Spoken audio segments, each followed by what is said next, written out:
Hi guys, എല്ലാവർക്കും നമ്മുടെ പുതിയൊരു വീഡിയോയിലേക്ക് സ്വാഗതം. അപ്പം നമ്മളിന്ന് വന്നിരിക്കുന്നത് ഒരു ഡെസ്റ്റിനേഷനിലേക്കാണ്. അതായത് പാലക്കാട് ഉള്ളവർ പോലും അധികം കാണാത്ത ഒരു അമ്പലത്തിലേക്കാണ് നമ്മൾ വന്നിരിക്കുന്നത്. പതിമലൈ മുരുകൻ ക്ഷേത്രത്തിലേക്കാണ് നമ്മളിന്ന് വന്നിരിക്കുന്നത്. ഈ അമ്പലം എന്ന് പറയുന്നത് വേലന്താവളം ചെക്ക് പോസ്റ്റിൽ നിന്ന് ഉള്ളിലേക്ക് വന്നാലാണ് ഈ ഒരു ക്ഷേത്രത്തിലേക്ക് നമുക്ക് എത്താൻ പറ്റുക.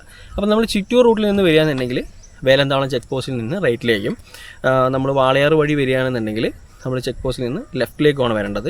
അവിടെ നിന്ന് നമുക്ക് ഉള്ളിലേക്ക് വരുമ്പോൾ തന്നെ ഒരു കോളേജിൻ്റെ ബോർഡ് നമുക്ക് കാണാൻ പറ്റും. കോളേജിൻ്റെ പേരെന്ന് പറയുന്നത് CMS കോളേജാണ്.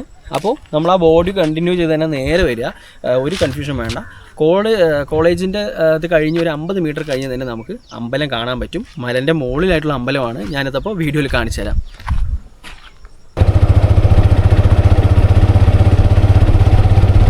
നമ്മൾ ഈ പുറകിൽ കാണുന്നതാണ് പതിമലൈ മുരുകൻ ക്ഷേത്രത്തിൻ്റെ കവാടം എന്ന് പറയുന്നത്. അമ്പലം കാണുമ്പോൾ തന്നെ എന്തു നല്ല ഒരു ഭംഗിയാണ്. നോക്കി, ഭയങ്കര പീസ്ഫുള്ളായിട്ടൊരു പ്രദേശമാണ് കേട്ടോ. ഇതിൻ്റെ ഒരു ചുറ്റുഭാഗം കൂടെ ഞാൻ കാണിച്ചു തരാം.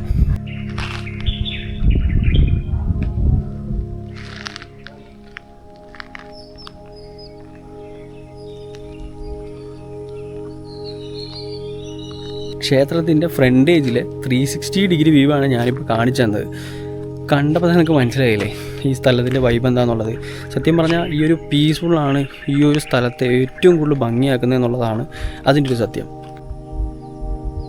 അപ്പോൾ ഇവിടെ അമ്പലത്തിൽ കയറുമ്പോൾ തന്നെ നമുക്കിവിടെ ചെരുപ്പ് ഊരി വെക്കാനായിട്ട് ഇവിടെ കാണിച്ചിട്ടുണ്ട്. അപ്പോൾ നമ്മൾ ചെരുപ്പും കാര്യങ്ങളൊക്കെ ഇവിടെ ഊരി വെച്ചിട്ട് വേണം പടിക്കെട്ട് കയറാൻ. അതായത് കുമിട്ടിപ്പതി എന്ന് പറഞ്ഞ സ്ഥലത്താണ് ഈ അമ്പലം കറക്റ്റ് സ്ഥിതി ചെയ്യുന്നത് കേട്ടോ. കറക്റ്റ് ബോർഡറാണ് വരുന്നത്, കേരള തമിഴ്നാട് ബോർഡർ. അതുപോലെ തന്നെ ഇത് മുരുകൻ ക്ഷേത്രമാണ്. ഇനി ഇതിലെ ഏറ്റവും വ്യത്യസ്തമായിട്ടും വളരെയധികം റിസ്ക് ആയിട്ടുള്ള വേറൊരു കാര്യം എന്താണെന്ന് പറഞ്ഞാൽ 350 സ്റ്റെപ്പാണ് ഈ അമ്പലത്തിൽ നിന്ന് വരുന്നത്. അപ്പോൾ എപ്പോഴത്തെയും പോലെ ഞാനും ഇർഫാനും തന്നെയാണ് ഇവിടെ വന്നിരിക്കുന്നത്. അപ്പോൾ 350 സ്റ്റെപ്പ് കയറുക എന്ന് പറയുന്നത് ചെറിയ പരിപാടിയൊന്നുമല്ല. അപ്പോൾ ഞങ്ങൾ ആ ഒരു ടാസ്ക് ഇന്ന് എടുക്കുകയാണ്.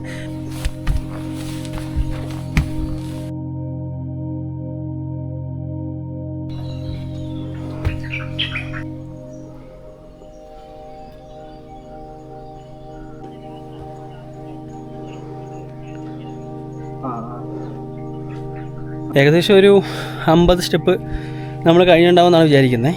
അപ്പോഴും തന്നെ പൊക്കം കണ്ടില്ലേ, ഇത്രത്തോളം ആയി കഴിഞ്ഞു. ഇവിടെ നമ്മൾ സ്റ്റെപ്പ് കയറി വരുമ്പോൾ തന്നെ നമുക്ക് ഇതുപോലെ നിൽക്കാനുള്ള സ്ഥലങ്ങളൊക്കെ തന്നിട്ടുണ്ട്. കാരണം ഇവിടെ കയറി വരുമ്പോൾ അറിയാം എല്ലാവരും എക്സസൈസും കാര്യങ്ങളൊക്കെ ഉള്ളവരായിരിക്കില്ലല്ലോ. അപ്പോൾ എന്തായാലും കയറി കഴിഞ്ഞാൽ കുറച്ച് ബുദ്ധിമുട്ടെന്ന് അറിയാം. അപ്പോൾ അവർക്ക് നിൽക്കാനുള്ള സ്ഥലമൊക്കെ തന്നിട്ടുണ്ട്. നല്ല കാറ്റും നല്ല സുഖമുള്ള സ്ഥലമാണ്.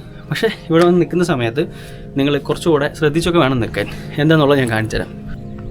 ഇത് കണ്ടില്ലേ, ഇവിടുന്ന്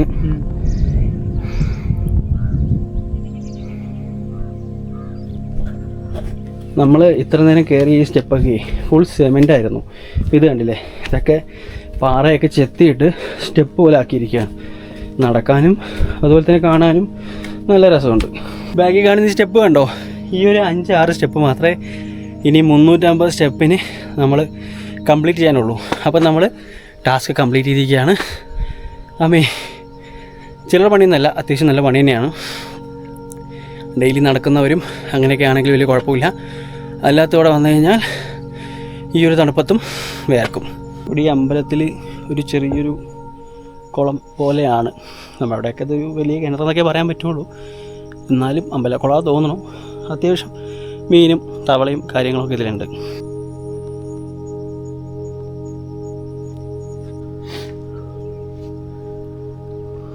മുകളിലേക്ക് വന്നപ്പോൾ നമുക്ക് ഇങ്ങനെ കുറച്ച് പൊളിഞ്ഞതായിട്ടോ അല്ലെങ്കിൽ പണി തീരാത്തതായിട്ടുള്ള 2 കെട്ടിടങ്ങളാണ് കണ്ടത്. അതായത് എനിക്ക് തോന്നുന്നത് ഇവിടെ ഈ ആഘോഷങ്ങളും എന്തെങ്കിലും ഉത്സവങ്ങളൊക്കെ വരുന്നില്ലേ, ആ സമയത്ത് മാത്രമേ മുകളിലേക്ക് ആൾക്കാർ വരുള്ളൂ എന്ന് തോന്നുന്നുണ്ട്. അതായത് അമ്പലത്തിൻ്റെതായിട്ടുള്ള ബേസ് ചെയ്തിട്ട്. അല്ലാതെ സാധാരണ ഇവിടെ ടൂറിസ്റ്റുകളെ പോലുള്ള ആൾക്കാരൊക്കെ ഇതിന് മുകളിലേക്ക് വരുന്നുണ്ട്. പക്ഷേ ഇതിന് മുകളിൽ വന്നു കഴിഞ്ഞാൽ വെറുത്തായിട്ട് നമുക്ക് കിട്ടുന്ന കുറച്ച് കാര്യങ്ങളുണ്ട്. അത് ഞാൻ കാണിച്ചു തരാം.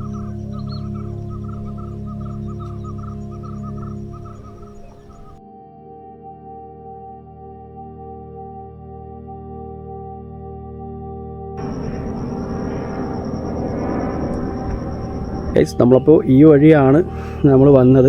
നമ്മൾ ഇൻട്രോ ഒക്കെ എടുത്തത് ഈ ഒരു ഭാഗത്ത് വെച്ചിട്ടാണ്. അല്ലേ, നമ്മളിപ്പോൾ എത്ര ഉയരത്തിലാണെന്നുള്ളത് ഇപ്പോൾ കാണാൻ പറ്റുന്നുണ്ട്. ഭാഗത്തിൻ്റെ മൊത്തം ഒരു വ്യൂവും നമുക്കിതിൻ്റെ മുകളിൽ കയറിയാൽ കിട്ടും കേട്ടോ. അത്രയും കാണുന്നുണ്ട്. ക്യാമറയിൽ എത്രത്തോളം വിസിബിളാണെന്ന് അറിയില്ല, പക്ഷേ നമുക്ക് നേരിട്ട് വരുന്ന സമയത്ത് അത്രയും വിസിബിളായി തന്നെ കാണുന്നുണ്ട്.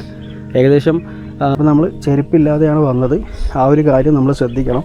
കാരണം ഇവിടെ സാമൂഹ്യ വിരുദ്ധർ കയറി ചെറിയ കുപ്പിച്ചില്ലൊക്കെ പൊട്ടിച്ചിട്ടിട്ടുണ്ട്.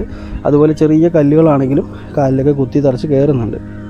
അപ്പോൾ നമ്മുടെ ഈ ഒരു ക്ഷേത്രത്തിൻ്റെ എല്ലാ സൈഡും നമ്മൾ കാണിച്ചു തന്നു കഴിഞ്ഞു. ഇവിടെ നിങ്ങൾ നേരിട്ട് വരുമ്പോൾ കുറച്ചുകൂടെ നമുക്ക് നല്ല രീതിക്ക് തന്നെ കാഴ്ചകൾ ആസ്വദിക്കാൻ പറ്റും. ഈ ക്യാമറയിൽ കാണുന്നത് പോലെയല്ല. നമുക്ക് ഈ സ്ഥലത്തേക്ക് വരിക എന്നുണ്ടെങ്കിൽ ഒരു ഈവനിങ് ടൈമൊക്കെ ആയിട്ട് നിങ്ങളിവിടെ വരിക. രാവിലെ നേരത്തെയും വരാം. അതെ, ഈ ഒരു 2 ടൈം, അതായത് ഒരു ഉച്ചയല്ലാതെ രാവിലെ ആണെങ്കിലും ഈവനിങ് ആണെങ്കിലും അതെ ആ ഒരു ടൈം നമ്മൾ വരികയാണെന്നുണ്ടെങ്കിൽ നമുക്ക് ഈ ഒരു ക്ലൈമറ്റും ഒരു മഞ്ഞ് മൂടിയ ഒരു ക്ലൈമറ്റ്, ഒരു നവംബർ ടൈമാണിത്. ഒരു നവംബർ ഡിസംബറൊക്കെ എന്തായാലും മഞ്ഞായിരിക്കും. എല്ലാ സമയങ്ങളും ഈവനിങ്ങും മോർണിംഗും അത്യാവശ്യം ഇവിടെ വരികയാണ് നല്ല ക്ലൈമറ്റിനാണ്. അപ്പോൾ അതൊക്കെ ആസ്വദിക്കുകയാണെങ്കിൽ നിങ്ങൾ ആ ഒരു സമയത്ത് തന്നെ വരിക. അപ്പോൾ വീഡിയോ ഇഷ്ടപ്പെട്ടു എന്ന് വിചാരിക്കുന്നു. വീഡിയോ ഇഷ്ടപ്പെട്ടാൽ ലൈക്ക് ചെയ്യുക. എന്തെങ്കിലും അഭിപ്രായങ്ങളുണ്ടെങ്കിൽ കമൻറ്റ് ചെയ്യുക. നമ്മൾ പറഞ്ഞതിൽ എന്തെങ്കിലും മിസ്റ്റേക്കോ കാര്യങ്ങളുണ്ടെങ്കിൽ അതും കമൻറ്റ് ചെയ്യുക. ഓക്കെ, അപ്പോൾ നെക്സ്റ്റ് നല്ലൊരു വീഡിയോ ആയിട്ട് വീണ്ടും കാണാം. Bye bye.